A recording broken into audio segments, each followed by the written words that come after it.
of the belief that he's medically in dire need of being released. So I don't think it should come to that, but we should have to have him, excuse my language, die or get sick, one. And then we say, hey, let's look at the bond again. I mean, the jail made it clear they cannot medically tend to his condition. And what they're doing now is above and beyond what they wanted to do. But they have to do it because he's in their care. But they can't keep it up. He's saying two nurses come in, a nurse come in and they tend to him twice. But they can't get him to the toilet. They can't do everything because they can't tend to him around the clock. And because the hospital discharged him, the court is of the opinion, and I'm just speaking and summarizing, that he is medically okay to be out. And, and of course it didn't come up, and hopefully we'll address it in circuit court, that they said they wouldn't take him because of COVID-19, the hospital's anticipation of the rising number in COVID-19, and that they wanted to reserve beds for what they anticipated would be a rise in the numbers once, the city started opening up. That to me, of course, is a political and a corporate decision, not a human decision. So I just ask everybody to continue support and, the cause. And I just want him to be home. We weren't able to bring up that, his mom is a medical professional. She is not a nurse, but she also tends to people, and she could have provided him with medical care. And that, we have a bevy of medical people in our medical professionals in our family who could have provided him around the clock care. But as far as being a flight risk, it's amazing. He can't even walk. He can't even walk. I mean, I would have to depend on my brother and other people to actually carry him to court, literally and figuratively. Or we would have to call ambulances or other medical, people to get him back and forth. I don't understand. And I'm an attorney, and a lot of times I'm going out on a limb on this because I have people that I represent, and I have seen bonds being granted to people who, because they have respiratory issues, have been given a bond. Because we're not medical personalities, and we can't say what a splenectomy does to a person, I'm a little baffled. We can say what asthma do, but we can't go in court and say a splenectomy, which not a partial, he had his full spleen removed. He cannot fight off any infections. So we gotta wait for him to get an infection, because once that happens, later for a bond, it ain't gonna matter. He will succumb to it. His body will not fight it off. So he has one tomorrow? He does. And I just ask for everybody's prayers. I'm just deeply hurt by the court's decision, because I understand there's a presumption, but I've seen people on murder charges get bonds. Yeah, exactly. Yeah, I see it all the time. And I see people who have in this COVID-19, because they're presented with respiratory issues, get a bond.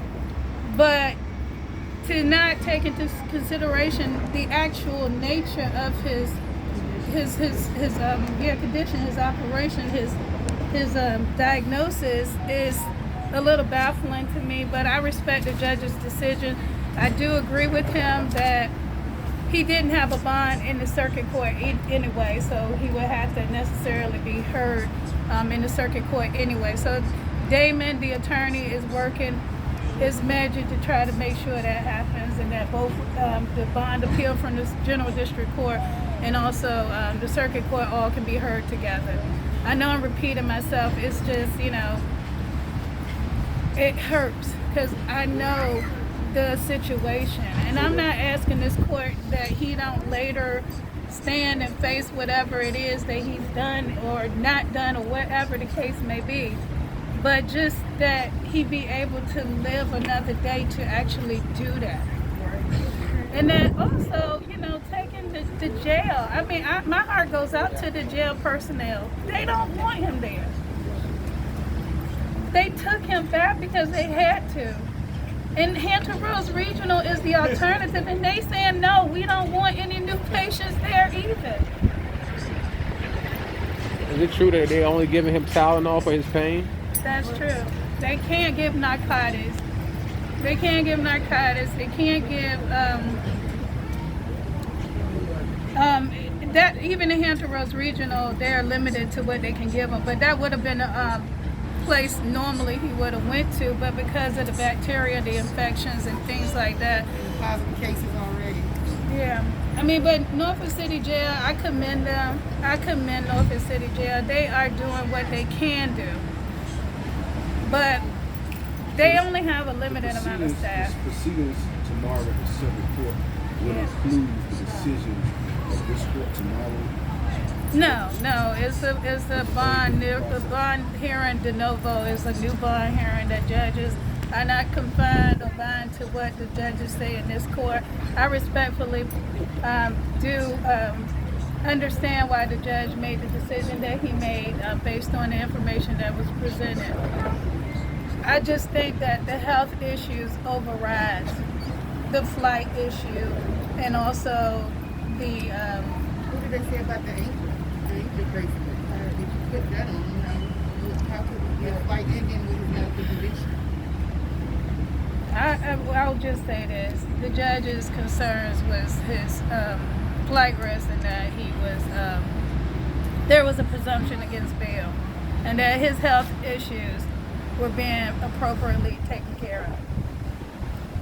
And I will say, I commend Norfolk City Jail because they are doing more than what they would normally do as far as the attention and care they're provided to him. But my question is, how long can they do that?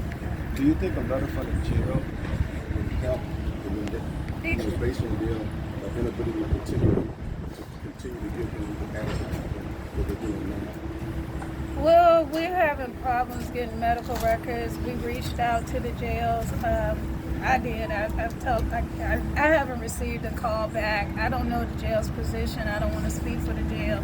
I will only say what I do know my nephew is saying is that they're doing their best. There is a particular nurse, and I don't want to call her out by name, but she has had concerns from the very beginning. I think she's trying her best, he says, to come and check on him as much as she can. But they have over, I believe you said 600 patients in there that are either recovering from COVID-19 or had gunshot injuries and things like that. 600? That's what he said. That's what I said. Don't quote me. I'm not speaking from the jail. But my concern is, it's not that he's just a gunshot victim. It's the bigger overriding issue, and I'm not a doctor, and I guess they objected to me speaking on it, is that he had his spleen removed. They know that he had a shot to the back and all of that stuff, but they're like, we have other people in the jail with those types of, wounds and things like that. So his case is no big different because, they don't understand the medicals of it. So perhaps if we are able to present to the court the medical issues that it present to him and as well as the jail, maybe we'll have a better outcome tomorrow. So we got a lot of work to do. We're hopeful that we can get Signatures from the community. yeah, with that part, but that was brought up. But again, even if he would have got a bond today, you guys, I mean, he still did not have one in circuit. So basically, it goes back to the circuit court is going to make the decision. They're going to be the purveyor of what happened. Is there anything more the community can do with this, or other than send support and get the work? The community's showing their support, and they're more supportive of him recovering at home than in the jail. I mean, that's what the court is supposed to do: balance the interests of the community as well as, the defendant himself. So if you're balancing the scales of justice, and the community is saying we want him to come home and recover, then the court has to listen to the community. That's right. And if they don't do so, then they're not doing their jobs. Okay. And I have a lot of faith and confidence in the courts. I do. I really do. I appreciate what the judge did in this case. He wasn't presented with as much information as we thought we had. So we just think that we could do a better job tomorrow, hopefully, by getting the medical records. And hopefully one of the sheriffs, someone from the sheriff's office may be able to come and speak and say what they're doing is extraordinary, but it's not the norm. That they cannot just dedicate themselves to Isaiah Swift. They can't. And that his mom actually has a medical background, and she could tend to him. His aunts do, his cousins. We all have a medical. We in some capacity have worked medically, and we could take care of him. And so that was a big issue, and we're hoping that we can be able to present a better case tomorrow. I actually did want care, so I could take care of that. I know. We didn't get we didn't realize that was a point of contention until the judge made his decision, and he stated that he wasn't presented with a plan that the family would have to take care of him any better than what the jail is doing. Only that his aunt would make sure he got back and forth to court. I mean, given so we haven't even had the chance to put together a medical plan because our intention is not to bring him home and just we take care of him. We you know what I'm saying? We have to have him here in order to set up something. Again, the judge suggested that, and he said he would think that Isaiah Swift would be better off in a rehabilitative setting, but we don't have that set up. But we can't set that up until he's out of custody. I get you.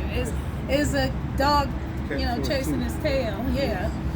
We gather all the resources, and then even though we can't. Well, that's what we're trying to do. That's what we're doing. We got to move because court tomorrow, right? Yeah. We'll know. I'm saying whatever we can do, as quick as we can do it, we can, do it. If you need medical professions, or just let us know what we can do. To release the medical records. So we can get on that now. Well, we already did that. We already did that. We did that in person. Actually, he went down there yesterday. Dropped it off in person. But the thing is, we're just not releasing records like they normally do. They're They're just not doing that. Because if they could have done that, we'd already had that in hand. Yeah. We did it already. Trust me, believe That's me. what I said. They did the best that they could. I think with the judge's suggestions, we could possibly do a better job tomorrow. I'm not in any way criticizing the judge's decision. I can understand what he was saying full-heartedly. In the jail, like I said, I just want to commend the jail for what they are trying to do. But I do believe that their first decisions when they decided they did not want to take him into their care was the original and probably the best place that we can rest on what was actually going to happen is that they don't have the staff, they don't have the medicals, and that even he testified today that they're using his old bandages and replacing the gauzes, but they don't have that to just do new, to change his bandages totally. But they are clean. I mean, I don't want to say, suggesting that putting clean bandages on it. But it's just something that we could do at home. We could purchase those things at home. We could tend to his, run to the pharmacy and get his medication. We could lift him back and forth and take him to doctor's appointments, if necessary, take him to rehabilitation. And the jail just cannot do it. They can't. They can't, and it shouldn't take an episode for him to go back before a judge and have a judge say, well, maybe, he deserves a bond at this point. I hope that the circuit court will understand our plea. Do the jail have medical records that Of course, the jail will have medical records. The jail needs the medical records in order to tend to him. So I would assume, without asking, that they have his medical records. And they're not releasing? They're not responding, is what I would say. Oh, maybe that can change between now and tomorrow.